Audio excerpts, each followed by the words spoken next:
لله رب العالمين والصلاة والسلام على أشرف الأنبياء والمرسلين سيدنا محمد وعلى آله وصحبه ومن تبعهم بإحسان إلى يوم الدين وبعد. Assalamu alaikum. We all begin by thanking Allah, thanking God for His blessings upon us, for the blessings of health, of happiness, of the ability to see and to hear, and the ability to interact with each other in real life and on Facebook. We also send our peace and blessings upon the Prophet Muhammad sallallahu alaihi wasallam, who went through so much for us. He went through so much. SubhanAllah, if you read the stories of how he went through, the struggles he went through, the amount of blood, the amount of tears that he shed because he was concerned about us. He never even met us, but he was concerned about us. And so we ask that Allah subhanahu wa ta'ala send His peace and blessings upon this man who cared about us so much, Muhammad sallallahu alaihi wasallam. And we ask that we can, inshallah, join him in Jannah. Ameen, Ya Rabbil Alameen, in the next life. Ameen. My talk is going to be very short, again, because we want to get to the Q&A. We want you guys to be able to ask your questions and to be able to pick the brains of the two shuyukh over here and myself. But really, I have just one major concept, one principle, and then 3 points to make underneath that, right? So one concept, how many points? No, 4. I'm kidding. No, 3. Okay. So 3, inshallah. One principle. This principle that we talked about during the last event, during Love Struck, we talked about everything that enters your eyes and your ears affects your heart, right? Your heart. Notice something, by the way. Is your heart something that is attached to your hand? Is it something that you wear on your arm, or it's on top of your head, or it's on your back? Where is it? Is it sheltered? Is it protected? Or is it open? It's protected, right? The rib cage is protecting it. It's even deep inside the cavity. It's not like sticking out, it's not like bulging out, it's protected by bones, by muscle, by fat, by everything, right? Some a little more fat than others like myself, but by everything, right? Inshallah, I'm hitting the gym, don't worry about it. And so this shows us when something is protected, when something is, someone has gone to great lengths to make sure that something is not easily exposed. What does that say about that object? It's important, it's sensitive, it picks things up. So when something is very easily obtainable, it's not valuable, right? It's cheap, right? You can go to the dollar store and buy anything you want. It's not that expensive. But when there is something that's really expensive, right? A 24 karat, diamond ring. Does Rogers and Holland's Jewelers, do they put it out there in the middle of the mall in the hallway and say, okay, it's on the floor, whoever wants to go ahead and buy it?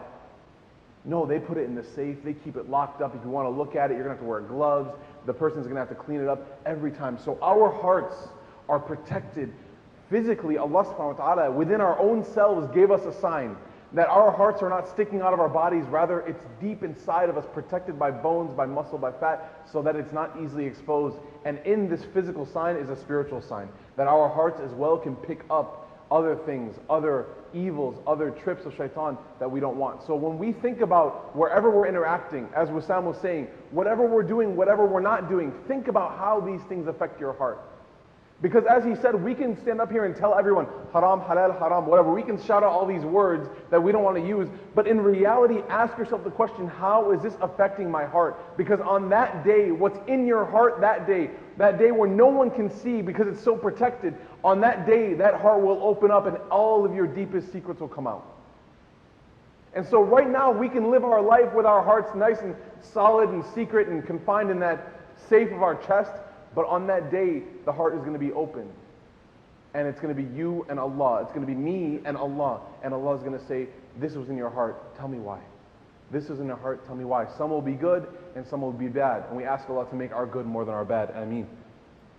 So everything that we interact with, people, Facebook, food, whatever it is, it affects our body and it affects our spirit.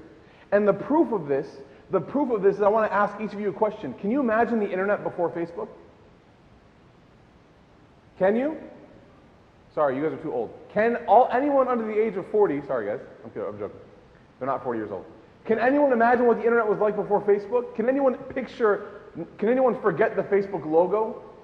Can you forget what it's like to browse Facebook?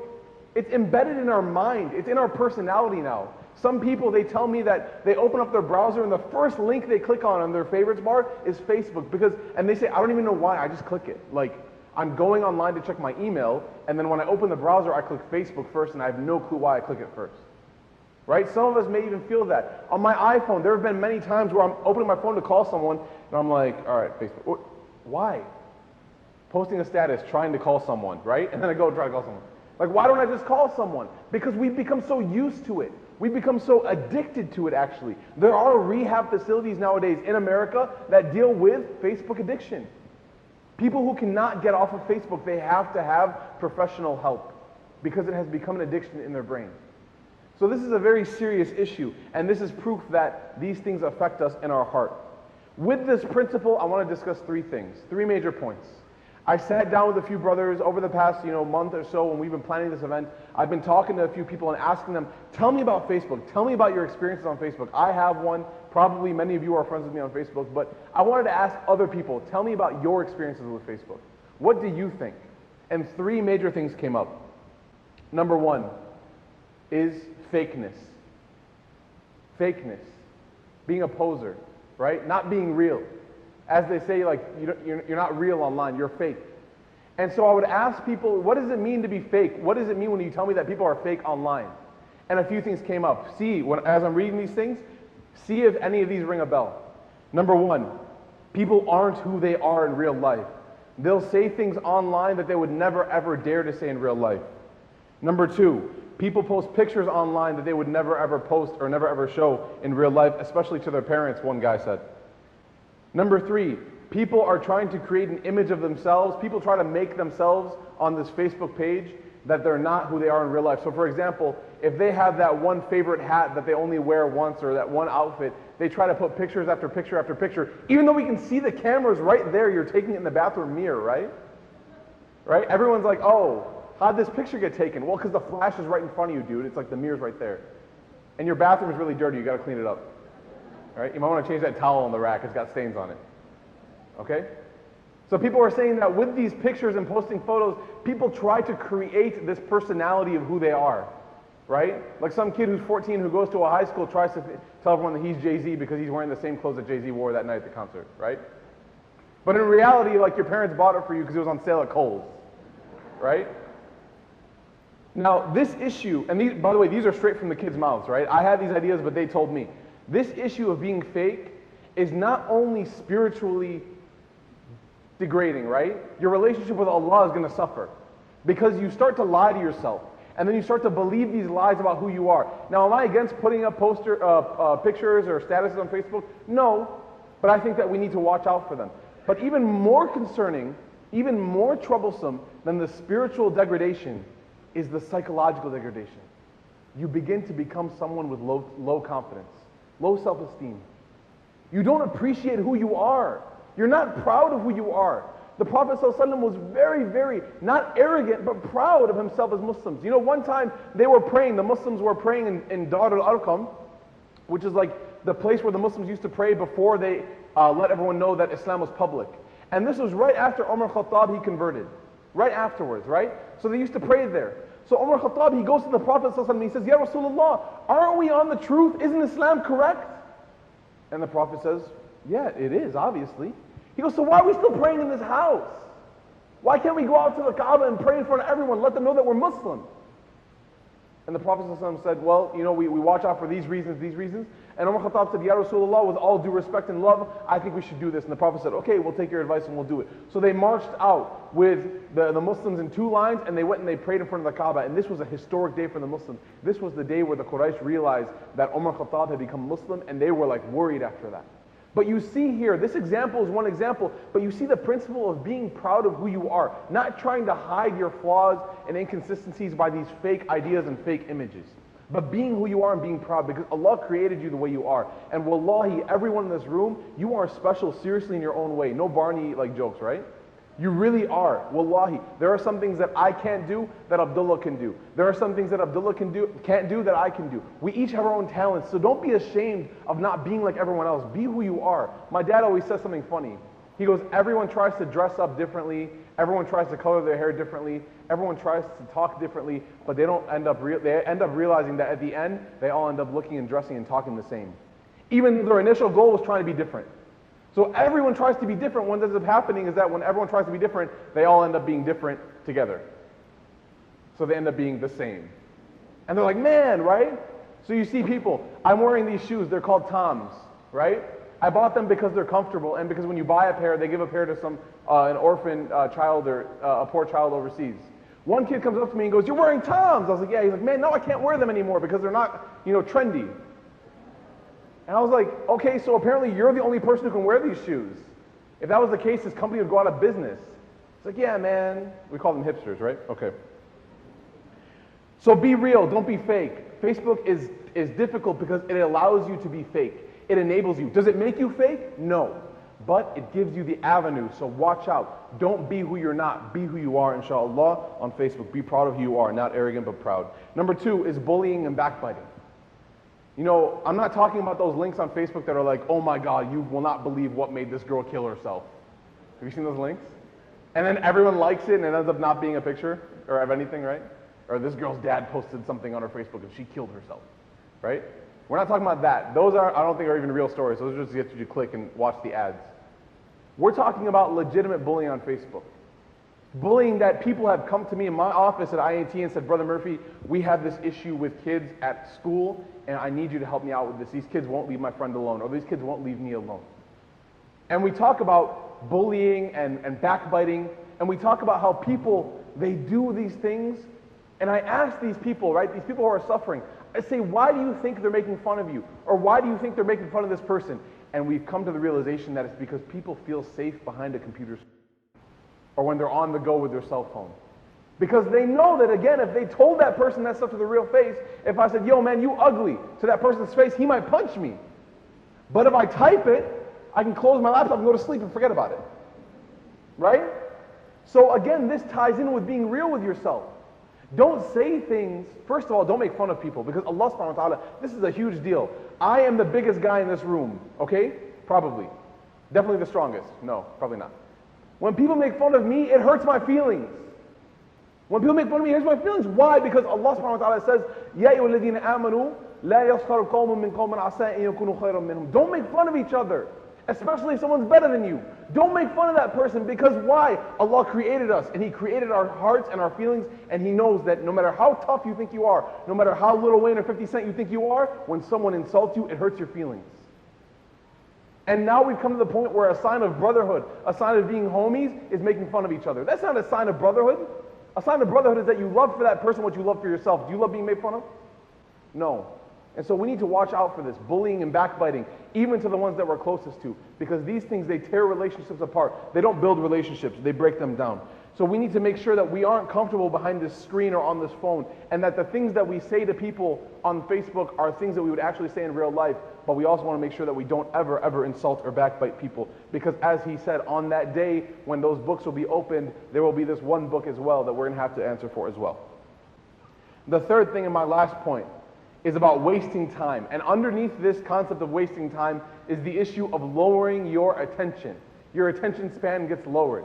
Funny story about this, actually. This one brother, and I told this story when I was at Valley Ranch. This one brother comes up to me, true story, and he goes, "Yo, Murphy." I was like, "What's up, man?" He goes, "I read this article on some magazine or whatever," and he's like, "I read the article, and it said that people don't even read articles anymore. They just look at the titles, and then they skip the article."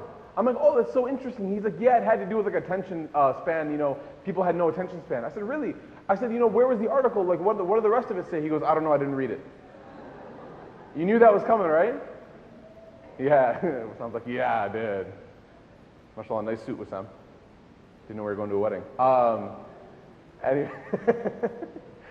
So he goes, "I didn't read it." And I look at him and I'm like, "Are you serious?" And we both start laughing because he realizes that he played right into this article. He played. I even asked him, I was like, "What magazine was it?" And he's like, "I can't remember. I just read the title," and I left. Right? So we need to worry about this because Facebook is becoming an enabler. Again, does it cause us to lose our attention span? No.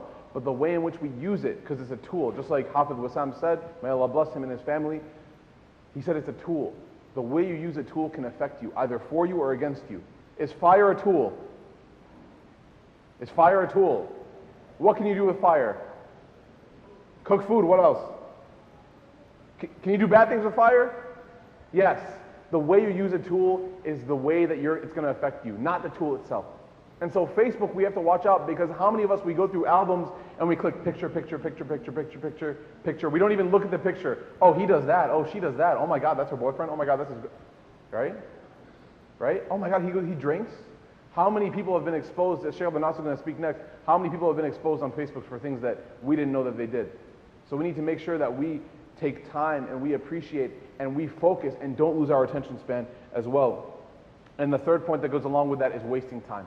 There have been times where, I'm telling you as myself, there have been times where I lay down to go to sleep at like 11 o'clock, right? Because I have a long day the next day. And I hear my phone buzz with Facebook. Someone wrote on my wall or someone sent me a message or something. And I open it up and I'm surfing for a little bit. I look back at my clock, it's 1 a.m. I'm like, what the? 2 hours, yeah, what the? Gulab Jamun? Yeah, there we go. That's what I say exactly. My wife's like, yes, here you go. I'm kidding. She's like, go back to sleep.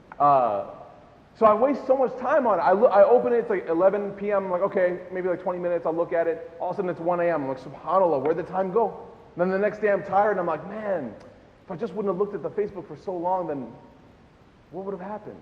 Be careful not to waste time. Be careful. Think about something.